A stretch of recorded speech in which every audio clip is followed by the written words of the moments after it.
In all the games I play, and the ones I'll get to eventually, there are a few that stand out as high potential, the ones that are so close to being something big that I keep an eye on. Then there are a choice few that I play as they are developed. My thought is, if this game can get more attention and more funding, then the dev can then offer it more time, and then it's a win-win for both of us.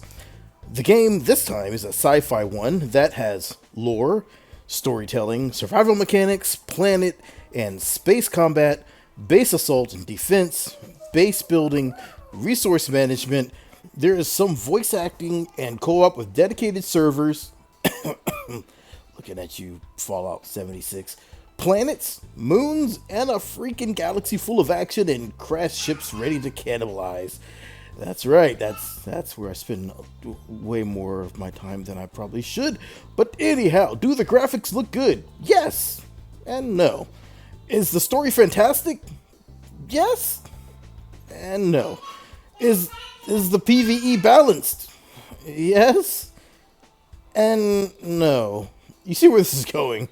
Great! Because this game gets a solid yes for me, and no, they didn't sponsor this.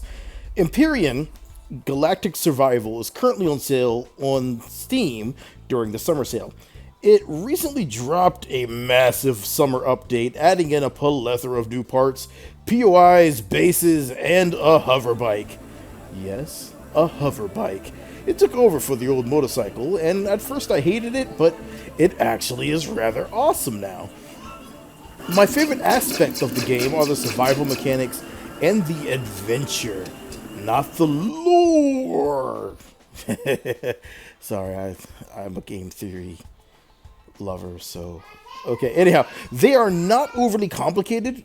The affliction system probably is a bit much, but the rest of the survival, the hunger, cold, rads, they're all there, and there are a bit more, and there are systems to mitigate each. It's a mini game in itself, but with limited backpack, you need to choose what to bring with you wisely, so you don't always have the right stuff in your backpack to deal with the different systems in the game. So, you start the game with a crash landing. Yes, I know, it's a trope by now. Onto the starter scenarios ranging from easy peasy to, oh my god, I'm in space and need oxygen. I don't play that one. I usually just crash land on the nice planets. I forgot the name of it because I usually bail out of there as quickly as possible. Now, each game can be customized to make it harder or easier. Not enough resources? Make the nose richer. Enemies too easy? Make them more brutal. Tired of eating every 2 minutes because for some reason you're a hungry monster? Then turn the hunger to low, and thank God, because who really eats like that? So then it begins. You cliche into the planet and begin survival cliche. But then you get to build a hover vessel, or craft one from blueprints. I still build mine manually by hand. Suddenly, you can survive and you have kind of like a little mobile base. And that kind of leads you to building a space vessel. That allows you to escape the planet and take a look back on what once was this massive planet that you have slowly checked out all the POIs and drained for resources.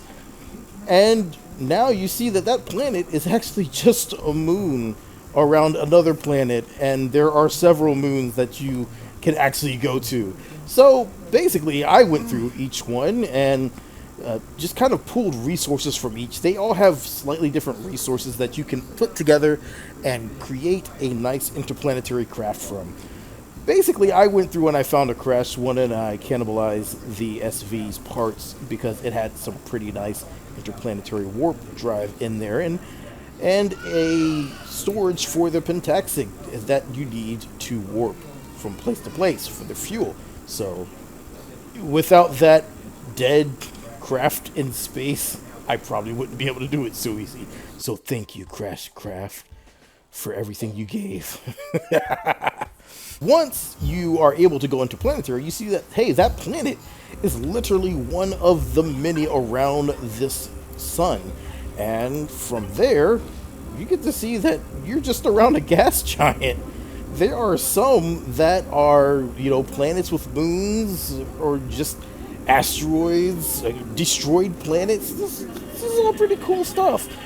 You can't go on the gas planets. You can go almost everywhere else. I mean, unless Ilion Game Studios decides to add in floating bases in gas giants with different POIs, which that would be just awesome.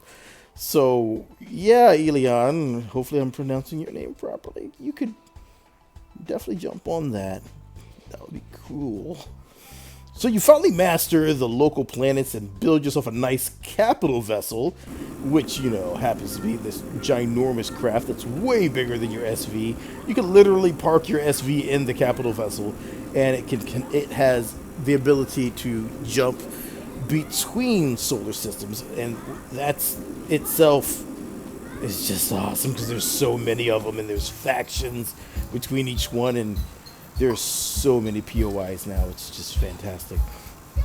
You can also do like I did. I just found me a crashed, destroyed CV that was in the middle of a minefield, got it back up and running, and well, that's now my super ugly CV, and I will rebuild it later. That's eventually going to happen.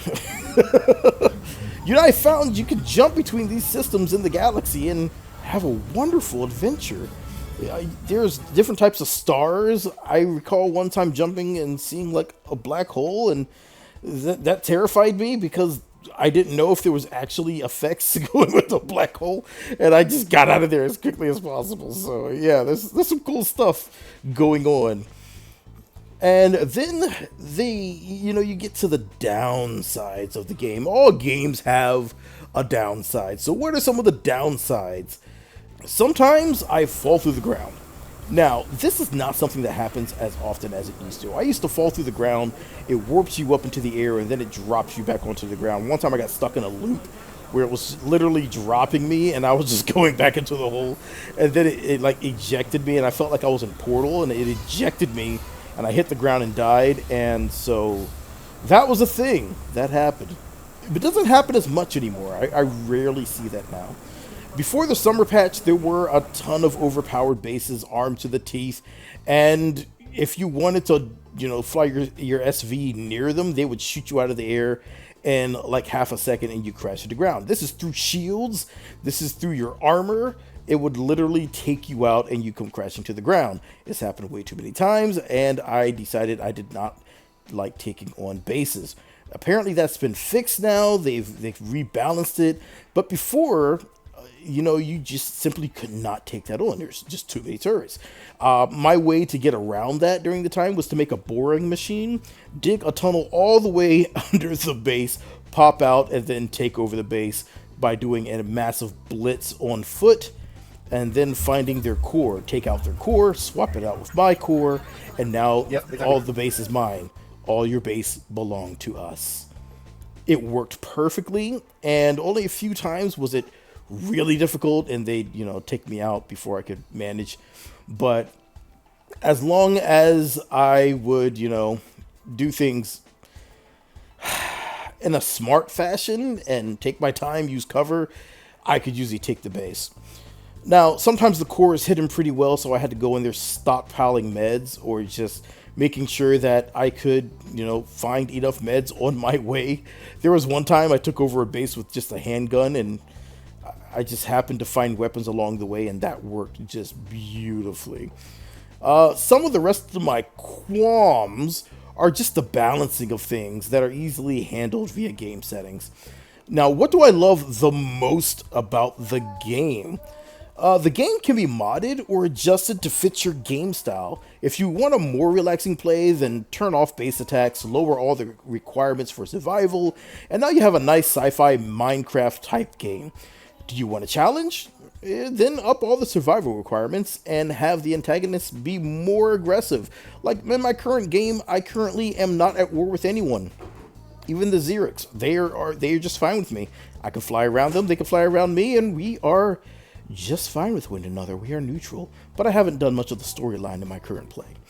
You can also up the combat difficulty to the highest, and You may have a few drones mindlessly running into the walls, which does happen, but it will be more challenging overall.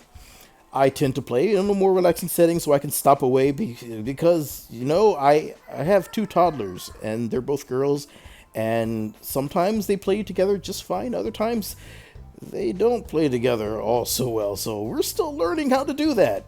We are working our way through it. So I need to be able to jump up and handle situations, and it took me playing this game for maybe a few years, and I finally found out that it has a pause in the game, so I feel kind of stupid. I could have paused the game instead of exiting out to the menu for all this time, because no one told me it had a pause. Anyhow, still feeling like something needs to change in the game? Like, say you just really don't like the way food is degrading, or, you know, you feel like armor's too weak, then you can actually go into the configuration files. In those files, they have documentation that show you exactly how you can modify things in those configuration files. You can change recipes, you can change or remove food rot, you can nerf the damaged turrets, do out, beef up armor, which I like to do. It's all in the config files, and that to me is awesome, because that's kind of like 7 Days to Die. You can modify it in almost any way possible, and you have a fun game that's relaxing to play now. So the game is great. It's way better with friends. You can pop up an easy to deploy dedicated server, jump on in with your friends, or you can play solo like I do. I've played with friends, but right now I'm playing more solo, which is fine. My other friends, well, they're busy with other things, and I'm solo. But you know what? I have my family, and that's great. We are all good. I'll teach my little girls how to play eventually, and we're going to take over the whole galaxy. It's all on sale on Steam at the moment, and like I said, I get nothing from this. I don't have a discount code. It's $10. You don't need a discount code. Just go and grab it.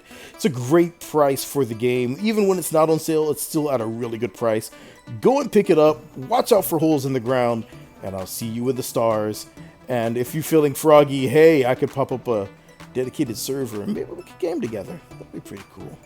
But for now, I'm going to get on out of here. It's your boy Jatois, and I'll catch you guys in the next video. Peace.